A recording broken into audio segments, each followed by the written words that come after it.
Hello, my fellow artists, and welcome back. Today I thought I would just do a relaxing watercolor sketch of a tulip for Valentine's Day in my brand new Moleskine watercolor album. I've always wanted a landscape style watercolor type sketchbook so that I can take with me when I travel to maybe do some on location watercolor studies. I finally got myself one. As you know, I rarely paint flowers. I'm mostly an animal artist, but hey, Valentine's Day is coming up and I thought, why not do something floral as my first painting in this sketchbook. I'm still fairly new to watercolors, so I'm still learning, but one thing that I'm still trying to get used to is making sure that I start by painting in my lights first. As an oil and acrylic painter, I got used to painting in my darks first, and I quickly realized that that is not a technique that works well with watercolors.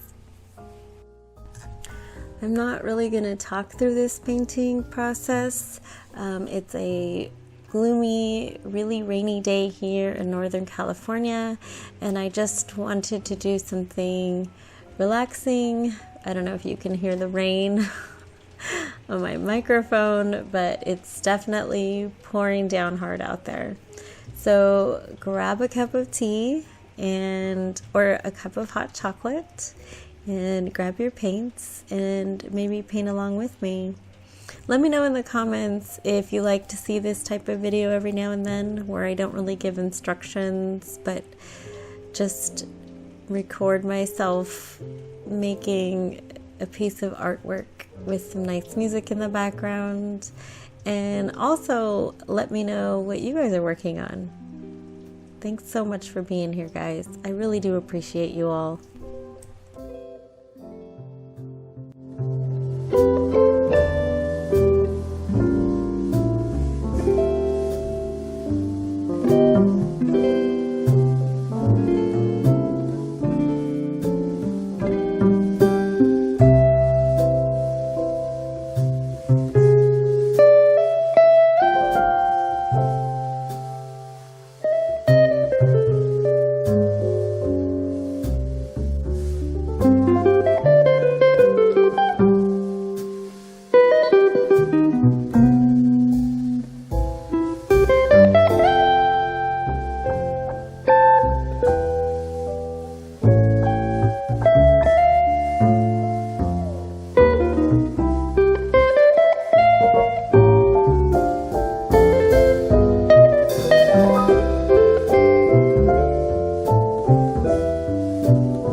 Okay, here's the finished painting. Thanks so much for being here, guys. See you next time.